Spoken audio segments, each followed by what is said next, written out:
예수님이 십자가에 달려 돌아가시고 그리고 부활하고 승천하신 다음에 130년이 지나서 로마의 황제로 등극한 사람이 마르크스 아우렐리우스라고 하는 사람입니다.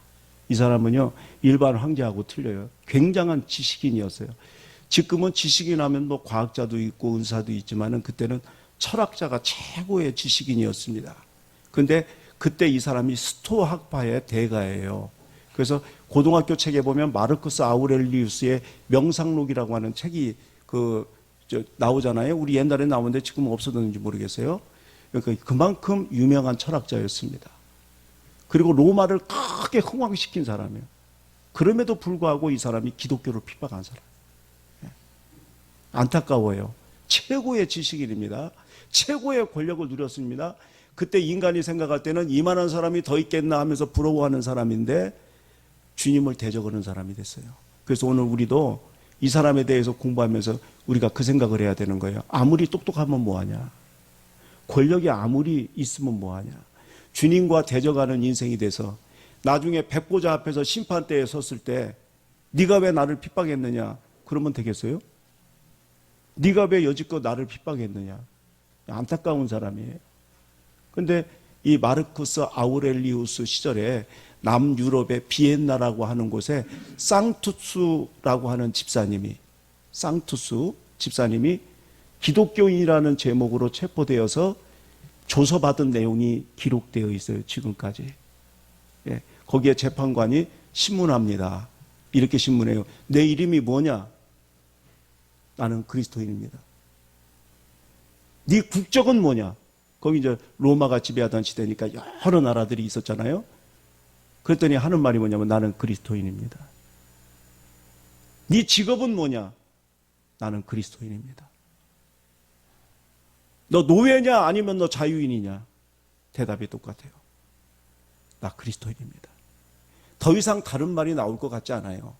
그러니까 심하게 고문을 하고 그리고 공개 처형을 했다 하는 역사적인 기록이 있어요. 이거에 대해서 그때 당시에 역사학자 유세비우스라고 하는 사람이 그 당시의 역사학자입니다. 그 사람이 또 기록을 해놓은 것이 있어요. 거기에 뭐라고 되어 있느냐면 이렇게 되어 있습니다. 쌍투스가 공개 처형되는 그날에 많은 사람들이 고문을 하며 협박을 하며 여러 가지 질문을 던졌지만 이 사람이 오직 하는 말은 한마디뿐이었다. 그게 뭡니까? 나는 그리스도인입니다. 그래서 다른 말이 나오게 하려고 모진 고문을 했지만 처음부터 죽는 순간까지 오직 한마디만 했다. 나는 그리스도인입니다. 그래서 지금 기독교 역사학자들이 그렇게 얘기를 하는 거예요. 초기에 순교했던 모든 사람들이 모든 질문에 대해서 한 가지 대답만 했어요. 나는 그리스도인입니다. 고문을 당하면서 나는 그리스도인입니다. 나는 그리스도인입니다. 그 말만 반복을 했다는 거예요. 그래서 왜 그랬느냐? 왜 그랬느냐 이 말에. 반항하느라고 그런 거냐? 아니에요. 그때 당시에 회람된 영감받은 서신이 오늘날의 성경이거든요. 로마서 13장에 보면 1절에 이렇게 돼 있어요. 우리 한번 보겠습니다. 다 같이 시작. 각 사람은 위에 있는 권세들에게 복종하라. 권세는 하나님으로부터 나지 않음이 없나니 모든 권세는 하나님께서 정하신 바라. 그때 당시에 순교하는 사람들은 하나님의 말씀에 대해서 100% 순종하던 사람들. 그러니까 순교까지 간 사람이에요. 근데 그 사람들이 이 말씀을 어겼겠어요? 바울이 지금 하는 이 영감받은 이 말씀을 그들이 어겼겠어요? 그러면서 순교할 수 있었겠어요? 그 사람들은 겸손했어요. 절대 저항하는 게 아니었습니다. 그럼 이 사람들이 왜 한 가지 말만 계속 반복했을까요? 그거보다 자기를 소개하는 더 정확한 말이 없었기 때문에. 나를 소개하는 말 중에 그거 이외에는 할 말이 없어요. 나는 그냥 그리스도인이다. 우리 한번 따라합니다. 나는 성도입니다. 오늘 바울도 그런 말을 하고 있어요. 지금 로마 가본 적도 없습니다. 거기에 자기를 소개하는 거예요. 나를 갖다 지금 알리는 거예요. 근데 뭐라고 얘기하느냐면 예수 그리스도의 종 바울은 이렇게. 똑같은 말이에요. 나는 그리스도인입니다. 그보다 조금 더 겸손하게. 그리고 자세하게 나는 주님의 종입니다. 나는 그리스도의 종입니다. 이렇게 말하고 있어요. 제가 중학교 2학년 때 우리 반에 사인 만드는 게 유행이었어요. 그때 저도 사인을 만들었어요. 그 사인 지금까지 쓰고 있습니다. 저는 사인을 만드는데 애들은 이름 세자만 가지고 사인을 만들었는데 저는 저를 알리는, 내가 누구인지를 확실하게 알리는 말을 넣어야 되겠다, 그렇게 해가지고 제가 만든 사인에 방선국이라는 이름 앞에 주종이라는 말이 들어있어요. 그 제 사인은 5개예요. 주종, 방선국. 뒤집어 보면 그렇게 나옵니다. 뒤집어서 비춰보면 주종, 방선국 이렇게 나와요. 그때 제가 그런 생각을 했어요. 나를 어떻게 알려야 되겠냐? 내가 누구냐? 나는 주님의 종이다. 그 주님의 종이라고 이름에다가 쓴 뒤로 진짜 내가 주의 종이 된 거예요. 목사가 됐잖아요. 그리고 그동안에 곁길로 안 간 건 아닙니다. 좌로나 우로나 치우칠 때도 있었지만은 항상 주의 종이라는 길로 다시 돌아왔고, 부끄러워할 줄 알았고 회개할 줄 알았고, 그래서 오늘날 저를 만들었어요. 여러분도 오늘 이걸 잊어버리면 안 돼요. 우리 초기 그리스도인들이 죽어가면서 모든 신문에 대답했던 이 말, 나는 그리스도인입니다. 나는 성도입니다. 이거를 잊지 않고 살아가는 여러분들 되기를 간절히 축원합니다. 저는 이 주의 종의 뜻이 진짜 어떤 뜻인지는 몰랐어요. 그냥 나는 앞으로 주의 종이다, 그래서 붙였는데 좋은 메가더 목사님이 이 주의 종에 대해서 잘 풀어놨어요. 이분은 신학교 교수면서 설교학자입니다. 설교하던 분이에요. 50년 동안 자기가 설교하면서 나는 신학교에서 교수로서 나는 누구보다도 성경을 잘 풀어 헤친다, 그렇게 생각을 했고 자부했던 사람이에요. 그런데 이 사람이 어느 날 갑자기 충격을 받은 거야. 내가 잊어버린 게 있구나 말이야. 내가 주님의 종이라는 걸 잊어버렸다는 거야. 이 주의 종할 때 이 종이라는 게 둘로스라는 말이거든요. 근데 이게 사실은 종이라는 뜻이 아니고 노예라는 뜻이에요. 종은 자유도 조금 있고 권리도 조금 있어요. 서번트입니다, 영어로. 근데 노예는 슬레이브예요. 자유도 그다음에 권리도 하나도 없는 거예요. 그때 당시 둘로스라는 이 계급이 뭐를 했냐면요, 전쟁에 나가는 배 밑창에서 노를 젓는 그런 노예들이었어요. 하도 힘드니까 도망을 잘 가요. 새고랑에 채웠어요. 똥도 거기서 눕고 그냥 오줌도 거기서 싸는 거예요. 달려라 하면 달려야 돼요. 서라 하면 서는 거예요. 그러다가 만약에 배가 전복되잖아요, 같이 죽어버려요. 네. 그러니까 자기 생명도 이건 내게 아닙니다. 주인 거예요. 네? 그래서 오늘 이 성경을 여러분들이 다시 한번 보세요. 예수 그리스도의 종이 아니고 예수 그리스도의 노예 바울은 이렇게 말하고 있는 거예요. 여기 그리스도 의자는 소유격이잖아요. 그러니까 그분에게 속했다 이 말이에요. 예수님에게 속한 나는 노예입니다. 하나의 권리도 없습니다. 나는 소유권도 없고, 그 노예는 소유가 없어요. 뭐 청구권도 없어요. 내가 억울하다고 뭐 법정에다 송사할 수 있는 그런 권한도 없어요. 자기 목표도 없고 계획도 없어요. 오직 한 가지만 있어요. 주인의 절대 복종하는 거예요. 이게 바로 종이에요. 오늘 바울이 그렇게 고백하는 거예요. 나는 예수님의 노예다. 너희들도 그렇게 살아야 된다. 너희들은 나를 따라야 된다. 바울이 그랬잖아요. 너희들은 나를 닮아라 그랬잖아요. 그래서 우리도 그렇게 얘기할 수 있어요. 나한테 여러 가지 질문하지 마세요. 나 예수님의 노예입니다. 그러면 여러분의 마음속에서 어떤 생각이 일어나요? 반항심이 일어나요. 아니, 내가 이렇게 예수님의 종으로 살아야 되나? 왜 이렇게 내가 살아야 되느냐 말이야. 근데 성경에 그렇게 기록이 돼 있어요. 하나님이요, 십계명을 출애굽기 20장에다 줬잖아요. 20장 5절에 보면 그런 말씀이 있어요. 뭐라고 되어 있냐면은 그것들에게, 우리 한번 줄친 것만 한번 읽어보겠습니다. 다 같이. 어째 좋은 것 같아요. 다 같이 시작. 그것들에게 절하지 말며 그것들을 섬기지 말라. 나의 하나님 여호와는 심판하는 하나님이지. 니네들 우상들에게 절하지 마.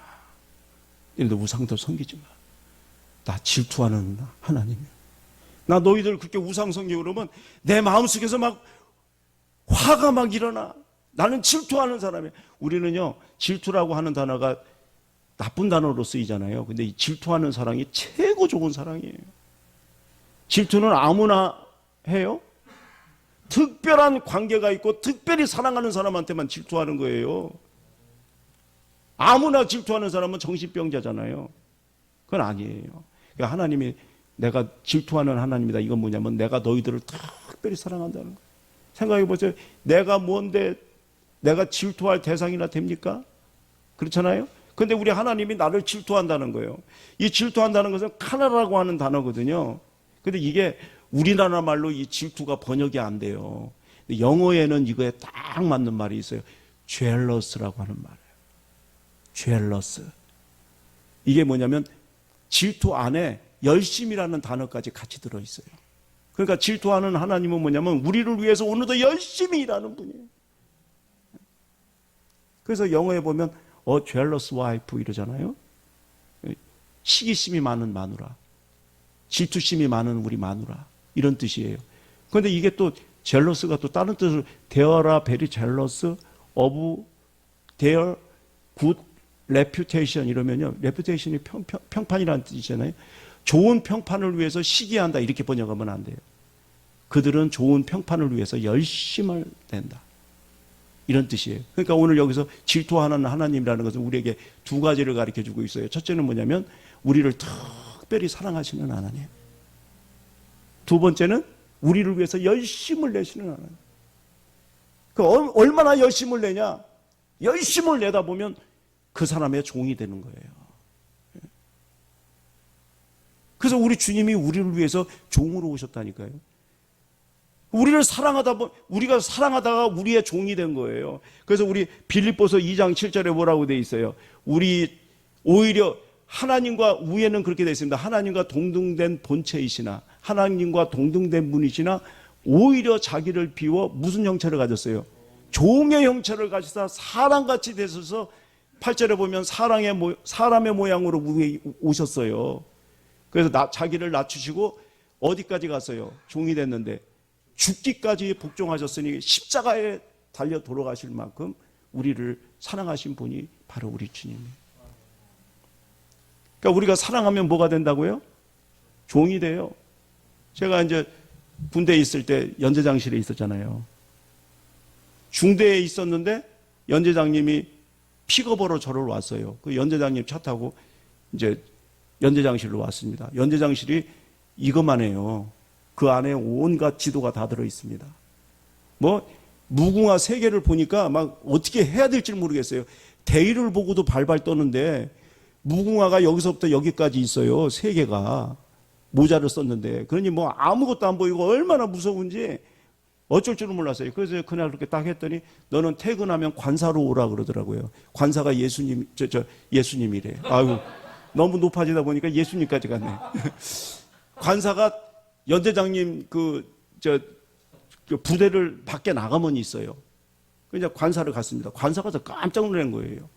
연대장님 평상시에 권총 차고 다니잖아요. 실탄도 들어있고 그런 분이 딱 들어가니까 그 셋째 딸이 이쁘게 생겼어요. 셋째 딸이 아빠 말 태워줘 하니까 엎드리더라고요. 그러더니 기어다니는 거예요. 연대장이.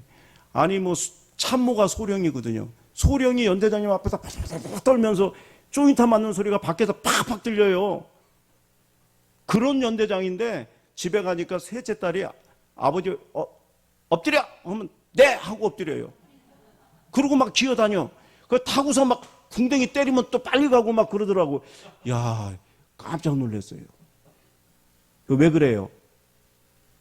사랑하니까 종이 되는 거야. 그걸 제가 경험했다니까요.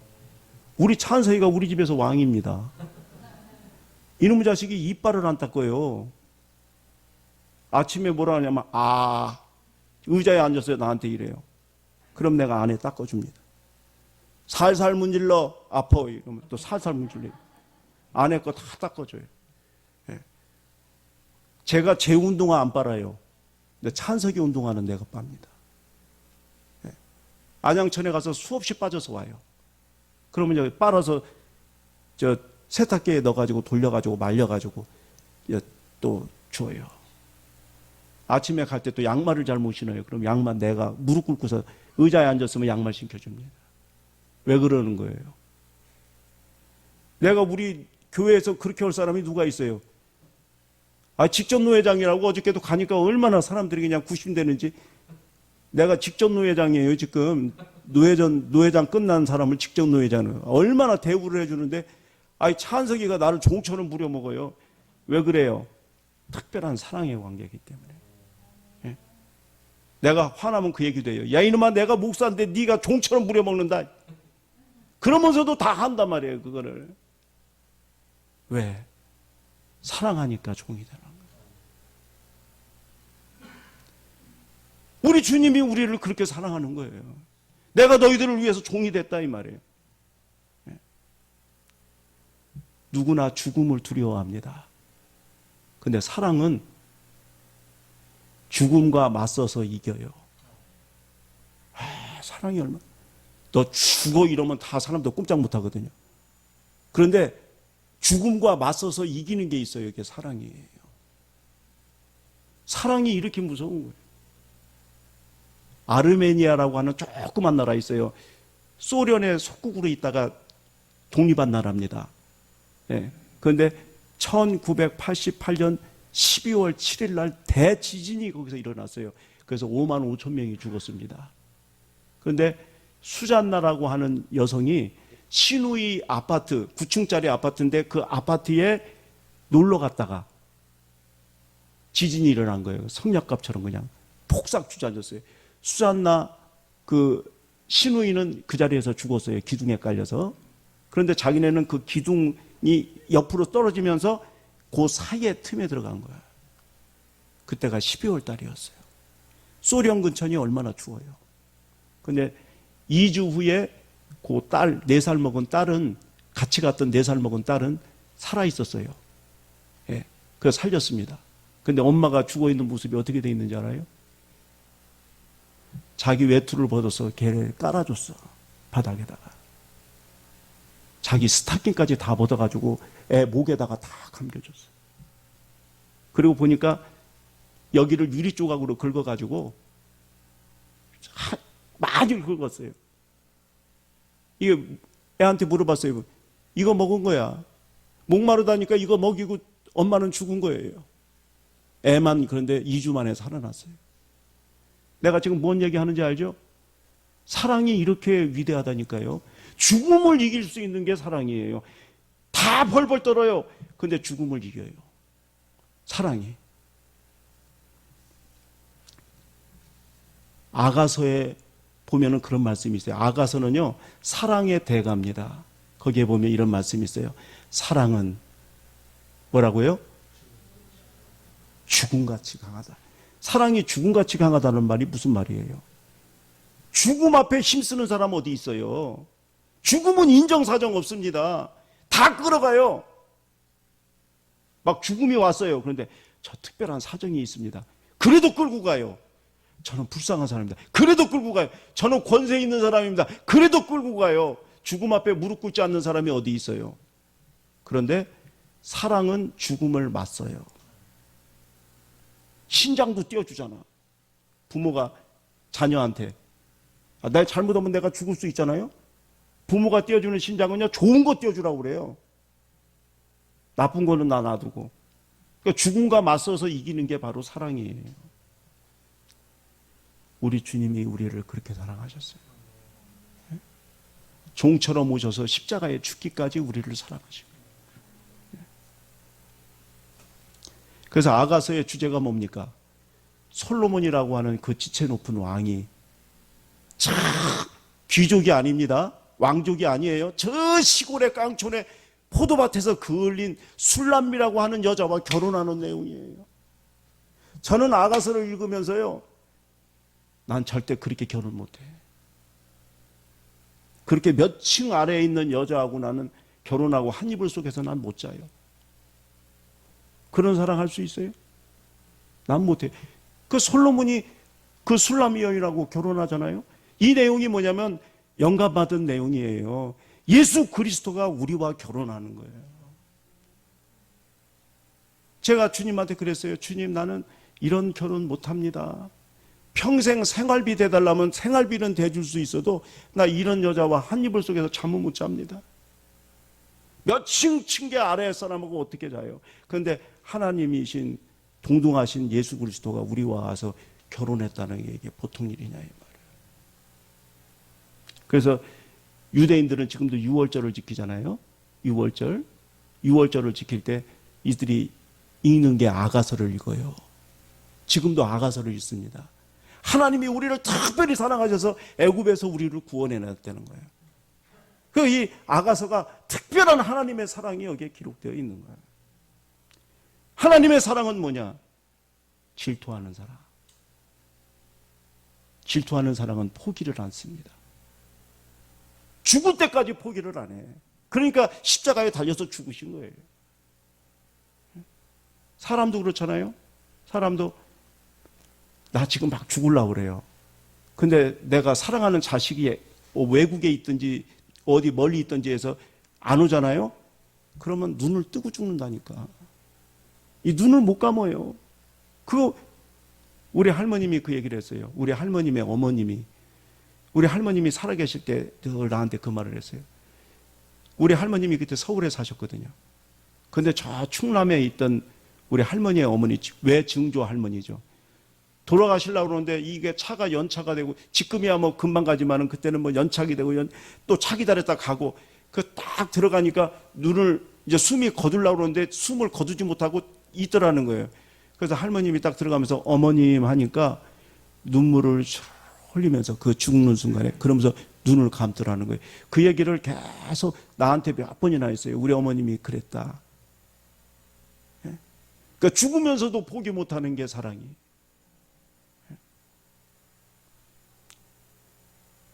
그렇게 사랑하셨어요. 그래서 오늘 빌립보서 2장 8절에 죽기까지 복종하셨으니 곧 십자가의 죽으심이라. 이게 하나님이 질투하는 사랑으로 우리를 그렇게 사랑하셨다는 거예요. 그러니 우리가 어떻게 해야 되겠어요? 우리 스스로 종이 돼야지.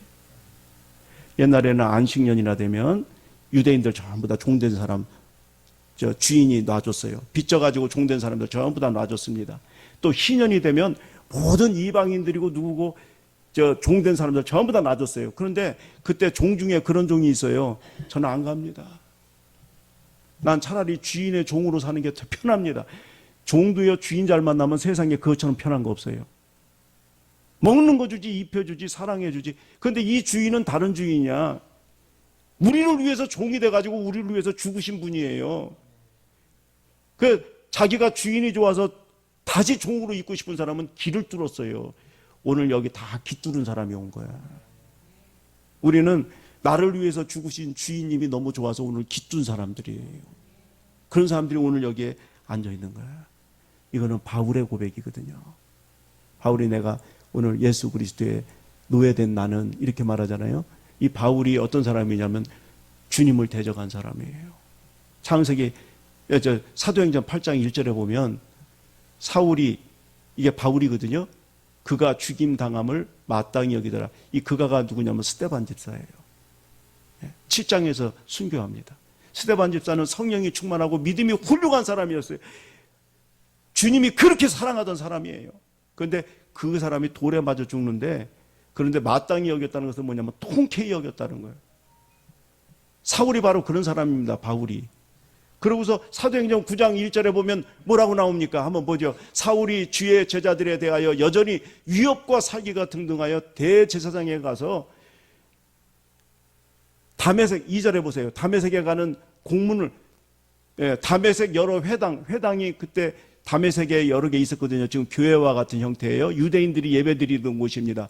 거기에 기독교인이 오면 그 사람들을 갖다가 결박해가지고 예루살렘에 끌고 와서 죽이려고 공문을 청하러 다녔던 사람이에요. 그래가지고 공문을 받아서 예수 믿는 사람을 잡아 핍박하려고 가는데 주님이 만나주셨어요.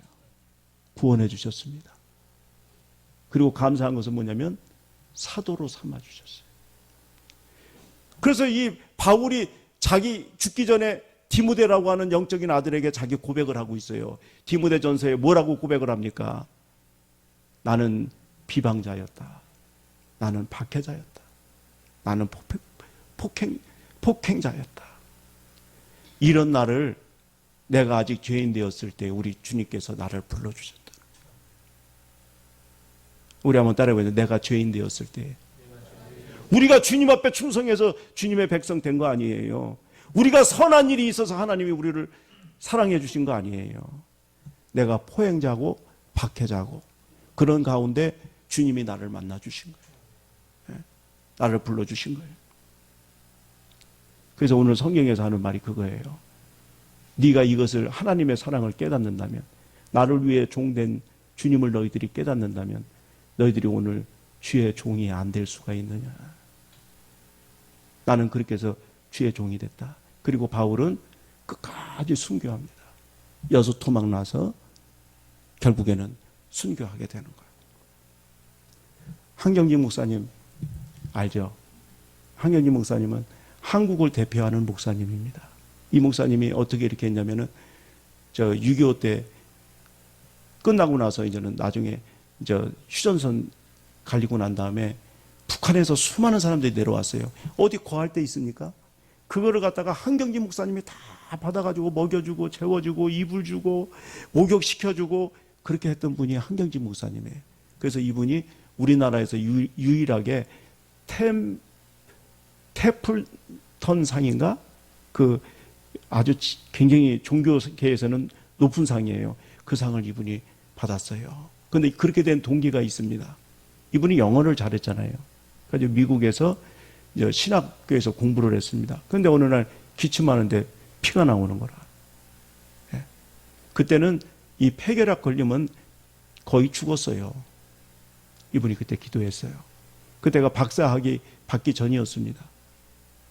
그런데 이제 하나님 앞에 그랬어요. 하나님, 내가 박사학위 포기하고 하나님 살려주시면 내가 한국에 가서 한국 사람들 민족 복음화를 위해서 제가 사람들을 섬기겠습니다. 기적으로 병이 나섰어요. 그리고 이 사람이 박사학위를 포기하고 와서 그 피난민들을 다 먹인 거예요. 데려다가 먹이고. 그때 살기 힘든데 밥 한 끼 주기 힘듭니다. 예. 그런데 그 사람들 다 데려다 먹였어요. 그리고 그게 이제 영락교회가 된 거예요. 예. 그래서 제가 오늘 드리고 싶은 말씀이 그거예요. 예수 그리스도의 사랑을 깊이 해야만 참 종이 될 수 있다. 그리고 사람을 섬길 수가 있다. 감기 걸렸다 나선 거하고 암 걸렸다 나선 거하고 감동이 같아요? 영원히 지옥 갈 우리를 위해서 십자가에 달려 들어가신 그 예수님의 그 사랑을 우리가 생각한다면 지금 우리가 봉사하는 게 뭐 그렇게 힘들어요? 얼마나 감사합니까? 하나님의 사랑을 깨달은 사람은 주님의 참 종이 될 수 있는 거예요. 그래서 우리 찬양 중에 311장 찬양 있잖아요. 오늘 반주자가 없네요. 우리 311장 내 너를 위하여 몸 버려 피 흘려 내 죄를 속하여 살 길을 주었다. 널 위해 몸을 주건만 너무 어쩌느냐. 널 위해 몸을 주건만 너무 어쩌느냐. 오늘 주님이 말씀하시는 거예요. 내가 너를 위해서 종이 되어 죽기까지 십자가에 매달렸는데 너 주의 종 맞냐? 너 지금 참 주의 종이냐? 오늘 우리에게 그렇게 말씀하는 거예요. 그리고 제가 두 번째로 드리고 싶은 말씀이 뭐냐면, 만약에 내가 오늘 주의 종이 되면 세상 사람이 알지 못하는 큰 역설을 경험하게 된다는 거예요. 그래서 제가 오늘 역설이라는 말을 제목에다 넣었잖아요. 뭐냐면 종이라고 하는 것은 자유가 없어지는 거예요. 노예가 되는 겁니다. 그런데 진짜 주님의 종이 되면 참 자유를 얻게 돼요. 이게 역설이에요. 세상 사람은 이걸 몰라요. 그래서 오늘 말씀에 뭐라고 되어 있냐면 이렇게 되어 있잖아요. 예수 그리스도의 종 바울은, 그런 다음에 오늘 7절에 가면 뭐라고 되어 있냐면 한번 내려보세요. 7절에 주 예수 그리스도로부터 은혜와 평강이 있기를 원하노라. 은혜와 평강이 자유의 다른 이름이에요. 그래서 우리가 기도하잖아요. 막 기도 쫙 해서 은혜를 받고 마음에 평강이 임하면요, 그동안에 종되었던 모든 것들이 다 끊어져 버려요. 그리고 참 자유가 임해요. 네? 마음속에서 얼마나 기쁜지 몰라요. 돈에 대한 모든 것도, 세상 죄에 대한 모든 것도 다 끊어지게 돼요. 자유란 어디에 있느냐? 자유는 어디에 있습니까? 예수님의 종 되는 데 있어요. 예수님의 종이 되면 은혜와 평강과 자유가 넘치게 돼요. 세상 사람은 그거 알지 못해요. 그 링컨이라고 하는 사람이 일화가 있잖아요. 노예시장에 갔어요. 그때 당시에는 노예가 해방되기 전이니까 노예시장 가니까 노예들이 다 줄에 묶여가지고 지금 팔리러 나온 거예요. 그런데 웬 여자가, 흑인 여자가 묶여왔는데 눈이 섬뜩해. 분노로 가득 차 있어, 눈이. 그거 쳐다보는데 소름이 끼쳐. 그래서 이 링컨이 내가 저 여자를 사가지고 좀 놓아줘야 되겠다. 그러고서 경매에 임해가지고 그 여자를 샀어요. 그리고서 이제 네가 하고 싶은 대로 해라. 너 가고 싶은 대로 가라. 그랬더니 이 여자가 무릎 꿇으면서 평생 당신을 섬기겠습니다. 근데 눈빛이 달라졌어. 평생 링컨을 섬겼다고 그러잖아요. 예. 오늘 우리가 그런 거예요. 하나님이 속전을 주고 우리를 샀어요. 너 자유해라. 너 이제 종이 아니다. 그랬더니 오늘 우리가 하는 말이 뭐냐면 저는 이제 평생 주님의 종이 되어서 살겠습니다. 예. 만약에 우리가 뛰쳐나가면 어떻게 될까요? 그래, 잘 됐습니다. 자유 줬으니까 저 세상으로 나가겠습니다. 그러면 우리 주님이 하는 말이, 그러면 죄의 종이 된다. 너는 죄의 종이라. 세상의 종이라. 우리에게 그렇게 말하고 있어요. 우리 요한복음 한번 보겠습니다. 요한복음 8장 맨 밑에 읽어보세요. 시작. 죄의 종이라. 우리는 죄의 종이 되는 거야. 세상의 종이 좀 됩니다. 거기서 끊기가 어려워. 끊는 여러분들 되길 바랍니다. 어떻게 끊느냐? 내 의지로 못 끊어요. 누가 끊어줘야 돼? 주님의 종이 될 때 주님이 끊어주는 거예요. 그래서 뭐라고 되냐면 36절 보세요. 요한복음 8장 36절 한 절 내려서 보면, 아들이 너희를 자유롭게 하면 너희가 참으로 자유로우리라. 주님만이 종된 우리를 자유를 허락하는 거예요. 그래서 바울이 그랬어요. 나는 한 가지를 위해서 달려간단 말이야. 빌립보서 3장 12절에 뭐라고 얘기합니까? 하면 내가 이미 얻었다 함도 아니다. 내가 온전히 이루었다 함도 아니다. 오직 내가 그리스도 예수께 잡힌 바 된 것, 잡힌 바 된 게 종이 된 거예요. 주님의 종이 된 이것을 잡으려고 달려간다. 이게 뭐냐면 더 종이 되려고 내가 달려가고 있다는 거예요. 왜냐? 거기서 참 자유가 있기 때문에. 여러분들 가만히 생각해 보세요. 옛날보다 돈 많죠. 우리 한국 사람들. 옛날보다 시간 많죠. 뭐 세탁기가 다 하고, 뭐 밥도 뭐 전기밥솥이 다 하고 그러잖아요. 시간 많죠. 누릴 것 많죠. 그런데 쫓기는 사람은 더 많아요. 옛날보다 물줄도 많아지고 시간도 많아지고 누릴 것도 많아졌는데 계속 쫓겨요. 왜 그런지 아세요? 주님의 종이 안 돼서 그래요. 여러분이 주님의 참종이 되면 자유로워집니다. 주님의 참종이 뭡니까? 순종하는 거예요. 주님께 순종하면 점점 자유를 누리게 돼요. 그런 사람 되기를 간절히 축원합니다. 기도하겠습니다.